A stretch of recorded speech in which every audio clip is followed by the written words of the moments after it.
Querida igreja, quando eu olho para a palavra do Senhor, essa palavra Deus colocou hoje a fé no meu coração. E eu tenho certeza que vai servir para muitos que estão aqui. Muitos entraram aqui pensando, talvez hoje poderia ser o seu último pouco. Tem algumas pessoas aqui que têm ido para a igreja sim, só que ainda não encontrou a essência que é Jesus. Está aqui, está enxergando, está olhando, mas ainda não conseguiu encontrar resposta. Eu quero lhe dizer, o momento certo vai chegar. É por isso que a missionária falou aqui, que a nossa fé tem que estar viva, porque sem fé é impossível agradar a Deus. A fé, nós estamos adorando a Deus que agora a gente não estamos enxergando, mas nós podemos sentir quando nós abrimos a nossa boca e abrimos o nosso coração ao Senhor. Então eu entendo, a palavra dessa noite que vai ser entregue para a igreja, vai ser como uma direção, e Satanás vai entender que quando você sair lá fora, ele não vai querer mais mexer com a sua vida, porque ele vai ter que a autoridade que faltava, eu vou entregue para você nessa noite. Eu já vejo tantas famílias que Satanás tem aprisionado sobre correntes, tantas famílias que Satanás tem derrubado, briga entre marido e mulher, filho contra o seu pai, querendo sair de casa, tantas coisas que estão acontecendo. Isso é engendramento de Satanás, porque uma vez que se abre uma brecha, Satanás ele quer destruir a família. Mas eu tenho certeza, se a sua família inteira não está aqui, você está representando sua família, você vai no lugar certo, entrega a ela, você vai ver o que Deus ele vai fazer. Quando eu olho para o Evangelho de Marcos, eu acho muito interessante, porque Marcos, ele não era parte de um dos discípulos do Senhor, ele foi evangelizado pelo apóstolo Pedro. Há quem diga que Marcos era filho de Pedro, porque Pedro chamava de Marcos de meu filho. A Bíblia não especifica muito bem, mas há muitos que estudam a fundo na palavra do Senhor e diz que Marcos poderia, e muito provável, ser filho de Pedro. Por sua vez, ele tinha sua mãe que se chamava Maria. Maria, ela era aquela que ali entregou a casa para que os discípulos foram ceiar naquele momento. Quem não se lembra, antes de Jesus ir para o Getsemane, e antes dele ser entregue para ser sacrificado e crucificado por nós, eles foram fazer essa ceia. Eles foram na casa de Maria. Marcos também, ele era primo de Barnabé, aquele que caminhou do lado de Paulo, aquele que sempre evangelizou, e ali eles abriram uma igreja que tinha por nome de Antioquia. Foi mesmo Marcos sendo primo de Barnabé. Eu entendo muito bem. Marcos também, quando eu fui estudar a história, eu não sei se vocês se lembram, nessa vez quando Jesus estava no Getsemane, e todos aqueles soldados vieram buscar Jesus, todos os discípulos correram antes que Pedro ali acertasse Malco. Depois que ele acertou Malco, ali acertou a orelha dele, tentando matar possivelmente, porque Pedro, ele era sanguíneo, Pedro, ele era explosivo, ele estava nervoso de saber que Jesus, o seu amigo de sempre, que estava ali sempre com ele, se entregando para que os nossos pecados fossem perdoados. Quando Pedro olha aquilo, ele tenta acertar o soldado, o restante sai tudo mundo correndo, todo mundo sai com medo do soldado, falando: eu vou embora daqui, perna para quem tem, e eles saem correndo. Só que imagina, quando estava naquele momento, não sei se vocês já lembram que tinha um homem, e quando viu os soldados pegando Jesus, ele também ficou com medo e saiu correndo, deixando suas vestes e ficando nu. Esse mesmo era Marcos. Marcos havia visto Jesus sendo levado. Marcos não havia falado com Jesus. Marcos não havia tido um diálogo com o Senhor olho a olho. Só que dele perceber o que estava acontecendo ali, ele ficou sem entender. Só que na nossa vida, o que acontece é sempre o medo que bate. O medo de se pensar: será que vai dar certo? Será que isso vai prosseguir? Será que isso vai acontecer? Para quem não sabe, irmãos, para eu ser o jovem pregador que sou hoje, foi uma escolha minha. Eu escolhi ser um pregador. Mas vocês não sabem quanto foi difícil para eu começar a pregar a palavra. primeira pregação foi aos 11 anos de idade. Mas eu houve muito entendimento. O pastor, a princípio, não queria deixar eu pregar, não queria me dar oportunidade. E eu falei, Senhor, é isso mesmo, eu tenho que esperar. Sabe que muitos profetas falando, eu sei que você é jovem, mas eu quero te usar. Eu quero que você fale da minha palavra. E foi quando eu comecei a orar. E Deus foi vendo que eu fui insistindo. E o Senhor começou a me usar na palavra do Senhor. Eu confesso, eu não tenho teologia. O que eu faço é ler a Bíblia e o Senhor me dá a revelação da palavra do Senhor. A revelação do Senhor. Eu lhe digo uma coisa, você que quer pregar a palavra do Senhor, o segredo de você ser usado por Deus, primeiramente, ore ao Senhor, para que o Senhor lhe dê uma direção da palavra dEle, e para que você venha se sensibilizar com o que a igreja está precisando receber. Segundo, ler a palavra de Deus. E o terceiro, mete bala no cão, vai pregar mesmo, porque Satanás ele fica irritado quando nós pegamos a Bíblia Sagrada e começamos a falar daquele que vive e reina para todos sempre, porque essa palavra eu já vi transformar tantas pessoas que a vida deles nunca mais foi a mesma. Como a palavra ela entra dentro da gente, a gente pode até tentar parar, mas a gente não consegue. E eu lhe provo isso. Um dia Jeremias, Rafael, ele estava desanimado e ele falou, eu não quero mais pregar. E ele falou assim, não quero mais pregar? Eu falei, não. Eu falei assim, mas eu não consigo parar. E o Senhor falou, mas por que você não consegue parar? Porque toda vez que eu tento parar, as suas palavras começam a me arder os ossos. Quando eu penso em parar, a sua palavra parece que queima. Então eu não consigo. É essa palavra, irmão, que queima no meu coração. Essa palavra, irmão, que deixa Satanás com a orelha queimando. Mas eu tenho certeza, eu sei qual é o propósito que Deus colocou na minha vida, é de salvar almas.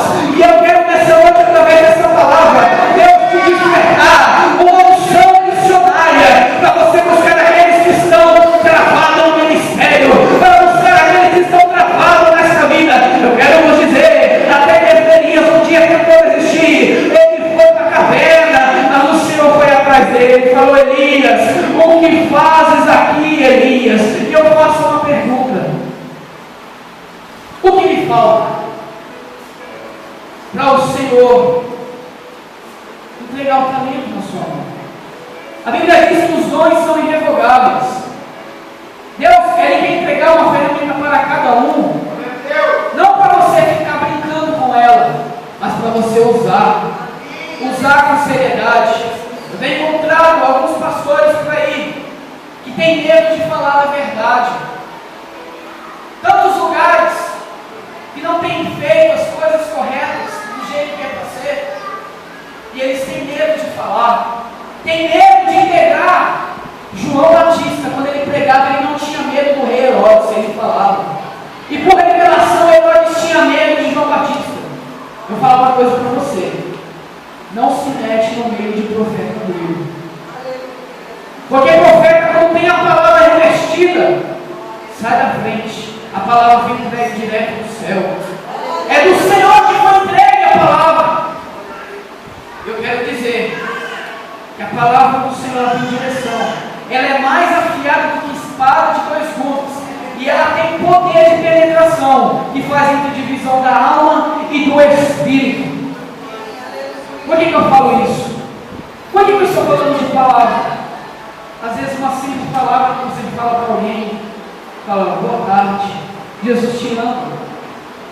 A pessoa, tem uns que não ligam, mas uma hora eu vou lembrar. Eu me lembro de uma palavra que eu não lembro nem pessoa que foi que falou, que Jesus me ama.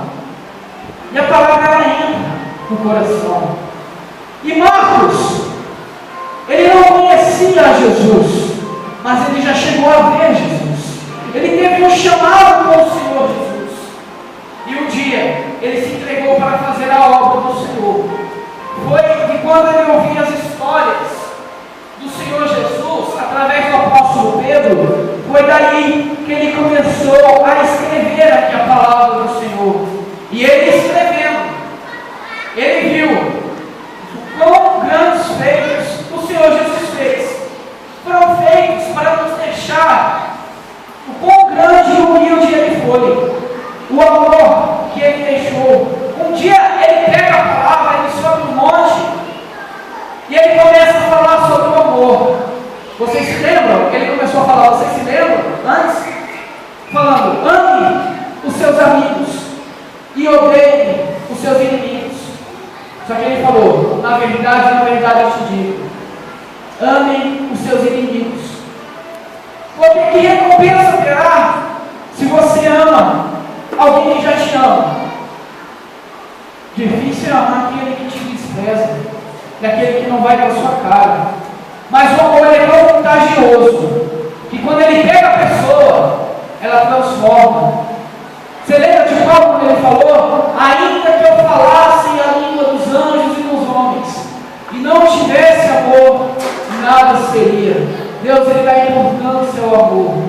É por isso que a maldade está solta. É por isso que Jesus está voltando. Muitas pessoas estão odiando o seu próximo. Muitas pessoas estão deixando o amor de lado. Estão desprezando o seu próximo.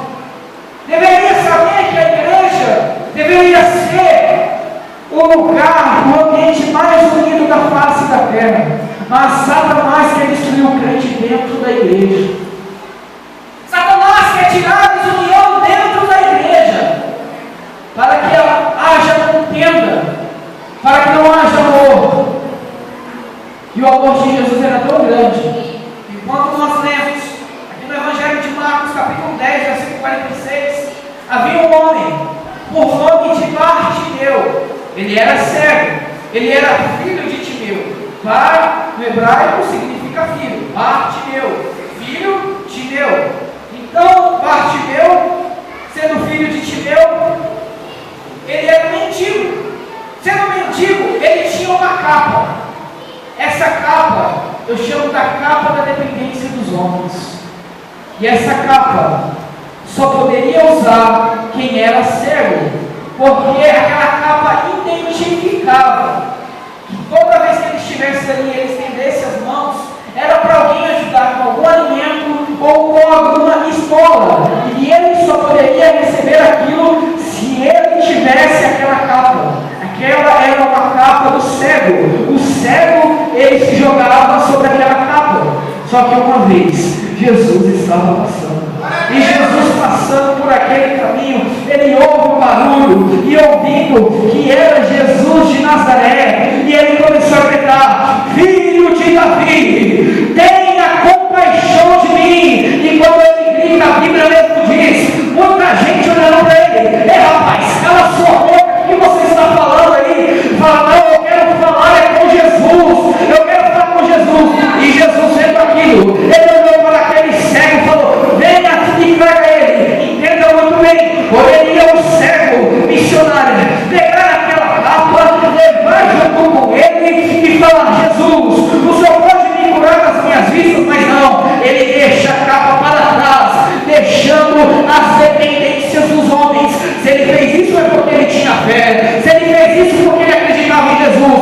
Porque imagina, ele estava indo sem saber se Jesus ia curar ele. Porque se Jesus não curasse, como ele era cego, outro espertalhão ia pegar a capa dele e ia embora para poder pedir esmola em outro lugar. Mas ele pega e ele acredita plenamente no Senhor Jesus.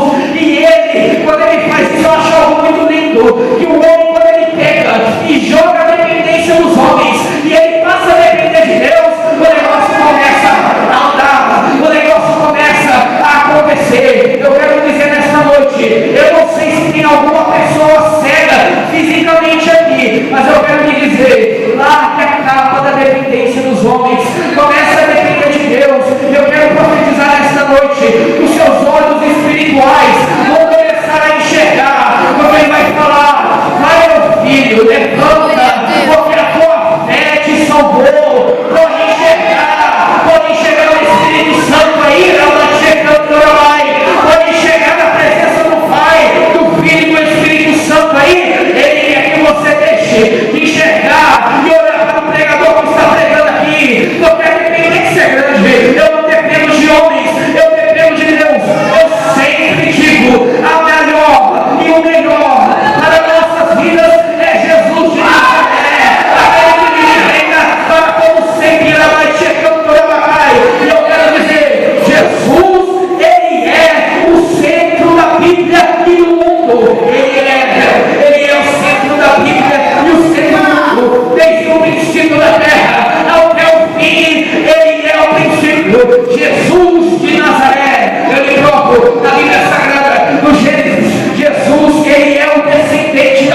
do Apocalipse, Ele é o Alfa, Ele é o Ômega, Ele é o princípio, Ele é o fim, Ele é o dono de todas as coisas.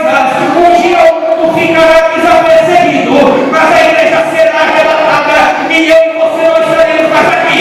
Mas o Rei dos Reis e Senhor dos Senhores, Ele vai te lavar, Ele vai te remir, Ele vai te transformar, Ele vai te restaurar.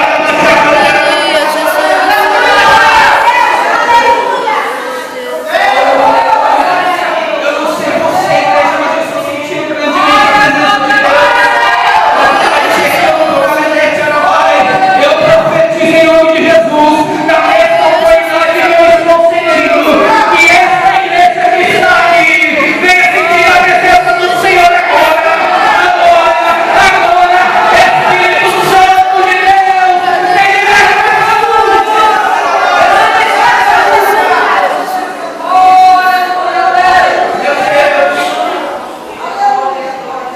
E para finalizar,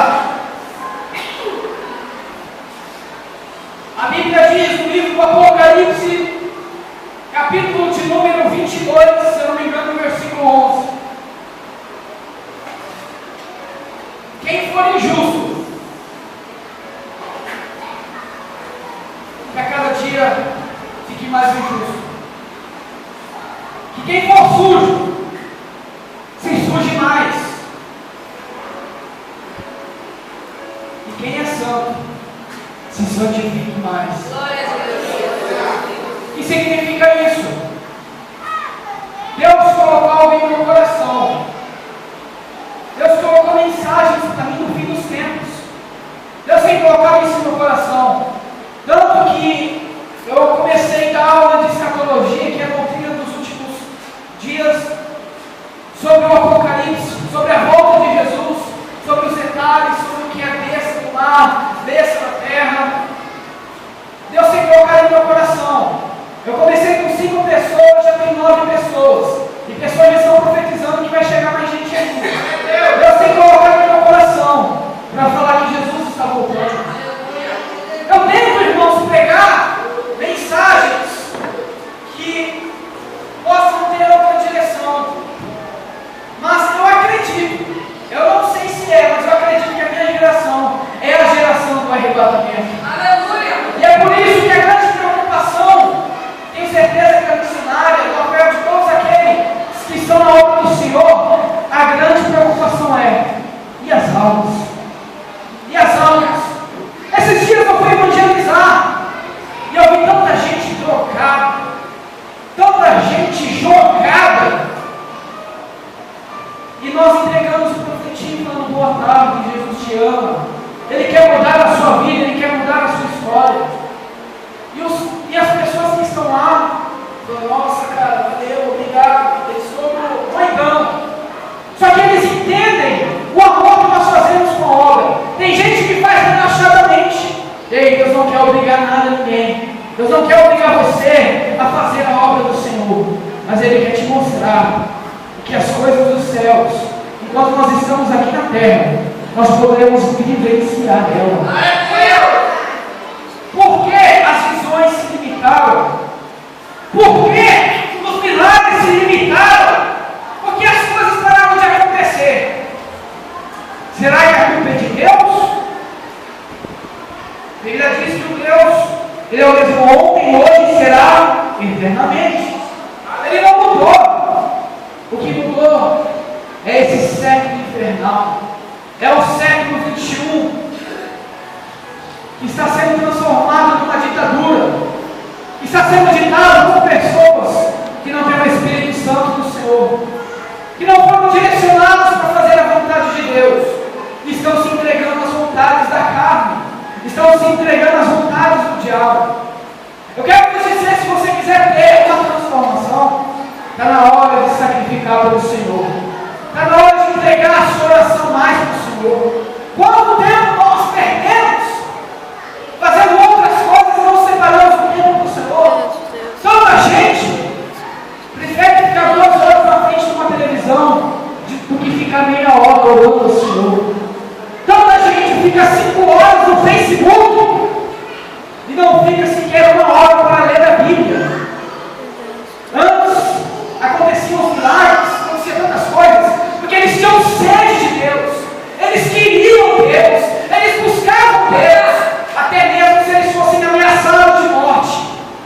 salvo, não importa o que vai me acontecer, porque o morrer é ganho.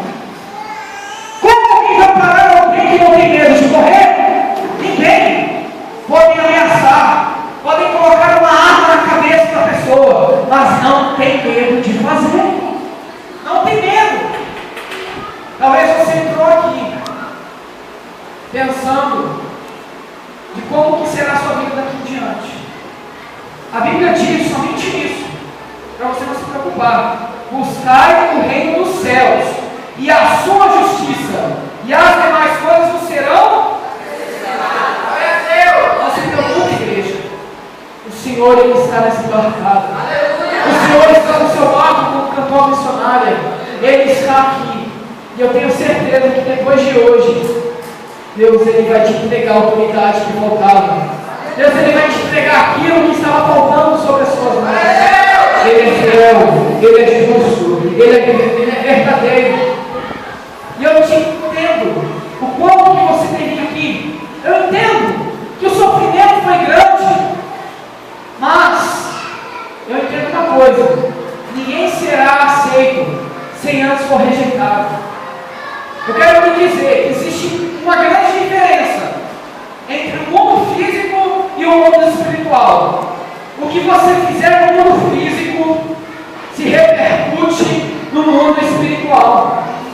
Quando muitas das vezes deixamos de sacrificar o nosso jantar para fazer um jejum, quando muitas das vezes nós sacrificamos o nosso sono para orar ao Senhor, coisas espirituais começam a acontecer na nossa vida. Porque a carne, ela quer comer muito, ela quer passear, ela quer ir para a praia, ela quer ir para o shopping. Quero lhe dizer, nenhuma dessas são pecados. São pecados, irmãos. Desde que faça conforme a Bíblia. Não é pecado. Mas isso, se você quiser ser um crente normal. Agora, se você quer ser um crente, que a partir de hoje começa a ter visão, que a partir de hoje começa a ver anjos correndo sobre a igreja, que a partir de hoje